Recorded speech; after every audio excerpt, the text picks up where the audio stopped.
Saudara-saudaraku kekasih di dalam Tuhan,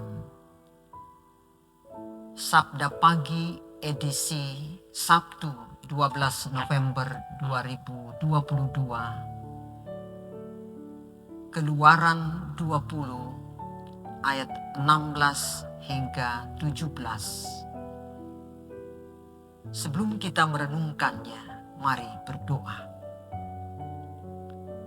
Betapa ajaib apa yang Engkau lakukan bagi kami, ya Tuhan Allah. Kami berada di akhir pekan dan kami rindu dituntun oleh kebenaran firman Allah, sehingga kehidupan kami sepanjang hari menjadi berkat satu sama lain.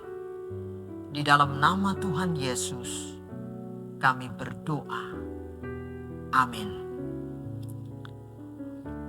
Pembacaan Alkitab Keluaran 20 ayat 16 dan 17 firman berkata, "Jangan mengucapkan saksi dusta tentang sesamamu. Jangan mengingini rumah sesamamu. Jangan mengingini istrinya atau hambanya laki-laki, atau hambanya perempuan, atau lembunya, atau keledainya, atau apapun yang dipunyai sesamamu." Itulah firman Tuhan. Saudara-saudaraku yang dikasihi Tuhan, tema perenungan pagi hari ini, hukum Tuhan penuntun hidup orang percaya.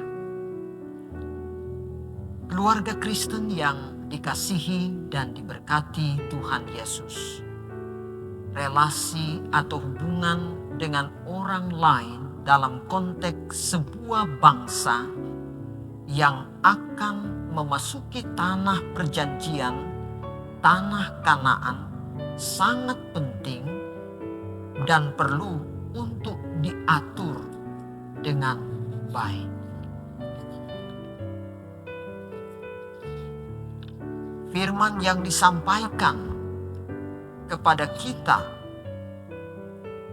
di sini punya maksud dan tujuan yang sama, yakni mengatur relasi itu.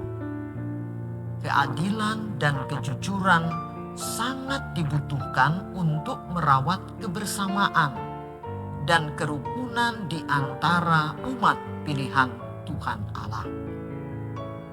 Hak dari tiap-tiap individu perlu mendapat perhatian saksama agar tidak ada yang dirugikan atau merugikan orang lain.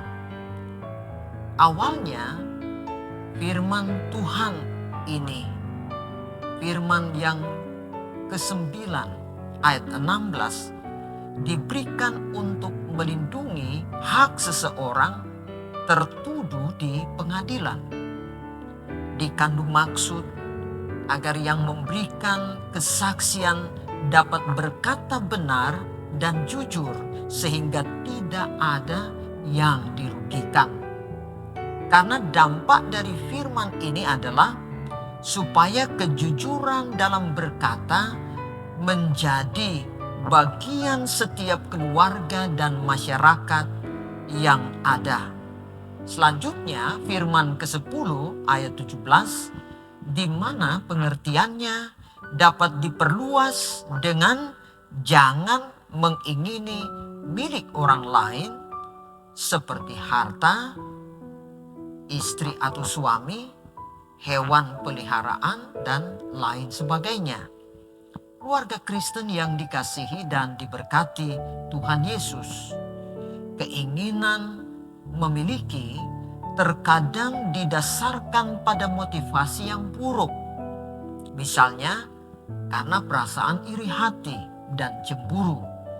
Firman ini menasihati keluarga kita untuk menjaga motivasi agar terarah kepada kasih Yesus Kristus dan mencukupkan diri dengan apa yang ada pada kita.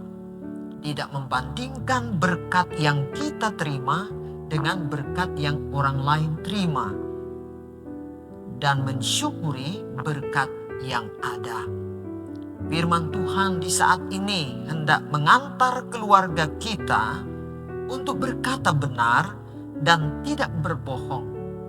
Nyatakan kejujuran dan keadilan sebagai buah-buah iman yang benar. Serta milikilah hati yang punya motivasi yang mengandalkan kasih Yesus Kristus. Sehingga firman Tuhan itu bukan sebuah beban atau peraturan yang berat untuk dilakukan, melainkan menjadikannya sebagai pedoman kehidupan kita bersama. Amin. Mari berdoa. Bapa kami yang di sorga, ajarilah kami untuk tidak hanya menyembah-Mu, tetapi melakukan segala perintah dan hukum-Mu, agar hidup kami terpelihara oleh kasih-Mu yang menyelamatkan. Dalam nama Tuhan Yesus. Amin.